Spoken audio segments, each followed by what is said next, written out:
सपनों की रानी कब आएगी तू, आई रुत मस्तानी कब आएगी तू। आर.डी. बर्मन ने 70 और 80 के दशक के दौरान सिनेमा संगीत की दुनिया पर एक छत्र राज किया था। ओ हसीना जुल्फों वाली जाने जहां ढूंढती है काफिर। उनको प्यार से पंचम दा के नाम से भी जाना जाता है और उन्होंने मोहम्मद रफी, किशोर कुमार, लता मंगेशकर और आशा भोसले से एक से बढ़कर एक गीत गवाए। ये दिल न होता बेचारा, कदम न होते आप। अपने करियर के अंतिम दौर में उन्होंने कुमार शानू जैसे गायकों से भी अनेक सदाबहार गीत गवाए। सारे सितम हंस के मैं सहूं तो रूठ न जाना। कुमार शानू ने 90 के दशक में गायकी की दुनिया में राज किया। अब है नींद किसे, अब है चैन कहाँ, अब है बस एक सनम चाहिए आशिकी के लिए। ये काली काली आँखें,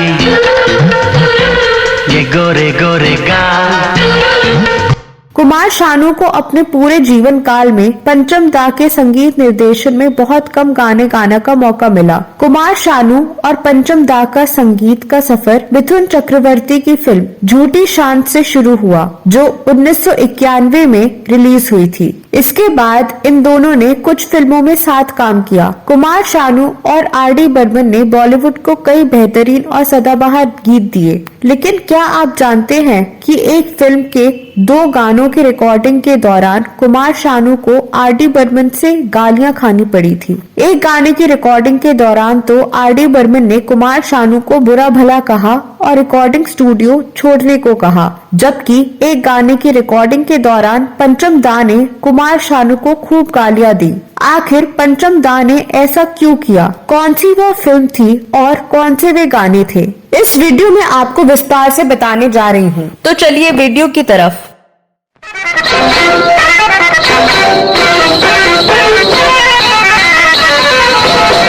दोस्तों, एक समय था जब बॉलीवुड में आर.डी. बर्मन का ही सिक्का चलता था। हर निर्माता निर्देशक चाहते थे कि उनकी फिल्म में आर.डी. बर्मन ही संगीत दें, लेकिन अपार प्रतिभा के बावजूद आर.डी. बर्मन को करियर के आखिरी दिनों में काम नहीं मिल रहे थे। उन्हीं दिनों निर्देशक विधु विनोद चोपड़ा ने अपनी फिल्म 1942 अ लव स्टोरी का संगीत देने के लिए आर.डी. बर्मन से संपर्क किया। साल 1993 में बनी ये प्रेम कहानी पर आधारित फिल्म थी, जिसमें मुख्य भूमिकाओं में अनिल कपूर, मनीषा कोइराला, जैकी श्रॉफ, अनुपम खेर, डैनी डेंगजोंपा और प्राण थे। लड़की को देखा तो ऐसा लगा।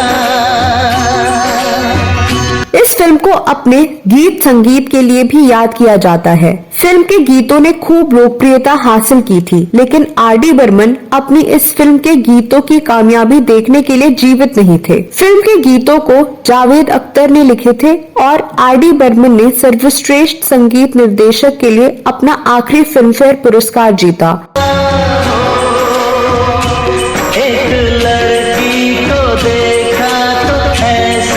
कुमार शानू ने सर्वश्रेष्ठ पुरुष पार्श्व गायक के लिए लगातार 5वां फिल्म फेयर पुरस्कार जीता और कविता कृष्णमूर्ति ने सर्वश्रेष्ठ महिला पार्श्व गायिका के लिए फिल्म फेयर पुरस्कार जीता, जो उनकी हैट्रिक का पहला पुरस्कार था। इस फिल्म से गायिका कविता कृष्णमूर्ति का उदय भी हुआ था, जो कुछ सालों के लिए अव्वल गायिका रही। इस फिल्म के वैसे तो सारे गाने हिट थे, लेकिन इस फिल्म का गीत एक लड़की को देखा तो ऐसा हिट हुआ कि हर व्यक्ति की जुबान पर ये गीत चढ़ गया। जैसे नाचता मोर, जैसे रेशम की डोर। इस गाने की रिकॉर्डिंग के लिए कुमार शानू को स्टूडियो बुलाया गया। कुमार शानू ने स्टूडियो में प्रवेश किया और देखा कि आर.डी. बर्मन अपनी टीम के साथ कुछ चर्चा कर रहे थे। कुमार शानू उनके पास गए। इससे पहले कि कुमार शानू कुछ कहते, आर.डी. बर्मन कुमार शानू को देखते ही भड़क गए। उन्होंने कहा कि तुम इस तरह क्यों आए हो? तुम इस तरह नहीं गा सकते। तुम क्या भेष बनाकर आए हो? स्टूडियो से बाहर निकलो और दूसरे दिन ठीक से तैयार होकर आओ। कुमार शानू को कुछ समझ नहीं आया कि वे क्या करें, लेकिन उनके पास स्टूडियो छोड़ने के अलावा कोई विकल्प नहीं था। घर लौटते वक्त कुमार सानू को बताया गया कि आप बिना शेव किए गाने की रिकॉर्डिंग के लिए पहुंच गए थे। असल में निर्देशक विधु विनोद चोपड़ा ने आर.डी. बर्मन से कहा था कि वह चाहते हैं कि गाना ऐसा रिकॉर्ड हो कि युवाओं को खास तौर पर प्रभावित करे। इसलिए जब आर.डी. बर्मन ने कुमार सानू को बिना शेव किए देखा तो भड़क गए और वापस भेज दिया। कुमार सानू अगले दिन शेव करके स्टूडियो गए। वहाँ देखा कि यूनिट उनका इंतजार कर रही है। कुमार सानू हालांकि डरे हुए थे, लेकिन आर.डी. बर्मन उनकी ओर देखकर मुस्कुराए और उनको गाने का रिहर्सल करने को कहा। ये गाना था एक लड़की को देखा तो ऐसा लगा।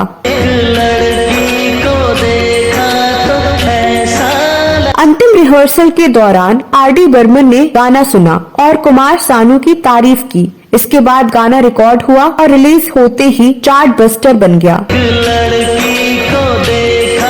कुछ दिनों के बाद कुमार सानू फिर से उसी फिल्म के लिए एक और गाना रिकॉर्ड करने आए। इस बार गाना था कुछ ना कहो। कुछ ना कहो, कुछ भी ना कहो। आर.डी. बर्मन ने उनसे गाने की रिहर्सल बहुत ध्यान से करने को कहा। कुमार सानू ने गाने की रिहर्सल शुरू कर दी और कुछ देर बाद आर.डी. बर्मन के पास जाकर कहा कि वह रिकॉर्डिंग के लिए तैयार हैं। जब आर.डी. बर्मन ने उन्हें देखा तो आर.डी. बर्मन ने सीधे उनसे पूछा, कुमार तुम अभी यहाँ क्या करने आए हो? कुमार सानू ने डर कर कहा, दादा मैंने ठीक से रिहर्सल कर ली है और मैं फाइनल रिकॉर्डिंग के लिए तैयार हूँ। आर.डी. बर्मन ने उनकी तरफ देखा और कहा कि फाइनल रिकॉर्डिंग पूरी हो गई है और अब आप घर जा सकते हैं। आज की रिकॉर्डिंग खत्म हो गई है। इससे पहले कि कुमार सानू पंचम दा की बात का जवाब दे पाते, आर.डी. बर्मन ने कुमार सानू को गालियां देना शुरू कर दी। इसके बाद वह कमरे से बाहर चले गए। कुमार सानू को पसीना आने लगा। वहाँ आर.डी. बर्मन की यूनिट के लोग ये सब देख रहे थे। कुमार सानू का उदास चेहरा देखकर यूनिट के लोगों ने कहा कि पंचम दा आपके रिकॉर्डिंग से बहुत खुश हैं। यूनिट के मेंबर ने मुस्कुराते हुए कहा कि फिल्म के लिए रिकॉर्डिंग हो चुकी है। जब आप गाने की रिहर्सल कर रहे थे तभी उसे रिकॉर्ड कर लिया गया। कुमार सानू हैरान हो गए और बोले, लेकिन मैं तो और भी अच्छा गा सकता हूँ। उसी समय आर.डी. बर्मन पीछे से आए और कहा, अब उसकी जरूरत नहीं है, मुझे जैसा चाहिए था वैसा गाना मुझे मिल गया है। इसके बाद आर.डी. बर्मन ने फिर से गालियां दी और कमरे से बाहर चले गए। कुमार सानू को समझ नहीं आ रहा था कि आखिर दादा उनको गालियां क्यों दे रहे हैं। कुमार सानू ने पूछा, अगर आर.डी. बर्मन मेरी आवाज से खुश हैं, तो वो मुझे गालियां क्यों दे रहे हैं? यूनिट के लोगों ने कहा कि दादा का स्वभाव ही ऐसा है, जब वह किसी से बहुत खुश होते हैं तो ऐसे शब्दों का इस्तेमाल करना शुरू कर देते हैं और लगता है कि वह गाली दे रहे हैं, लेकिन दरअसल वह तारीफ कर रहे होते हैं। कुमार सानू ने मुस्कुराते हुए कहा, तो मैं तो हर दिन उनसे गाली सुनना चाहूंगा। हालांकि फिल्म के गानों ने जबरदस्त सफलता हासिल की, लेकिन फिल्म की रिलीज से पहले ही आर.डी. बर्मन की मौत हो गई और आर.डी. बर्मन अपने जीवन की इस अंतिम कामयाबी का जश्न मनाने से वंचित रह गए। तो दोस्तों, ये थी उन दो सुपरहिट गानों की बनने की कहानी। उम्मीद है आपको वीडियो पसंद आया होगा। इस वीडियो में दी गई जानकारी आपको कैसी लगी? इस वीडियो में बस इतना ही। अगले वीडियो में मैं फिर फिल्मों और गीतों के बारे में कोई नई जानकारी लेकर हाजिर हो जाऊंगी। तब तक के लिए नमस्कार।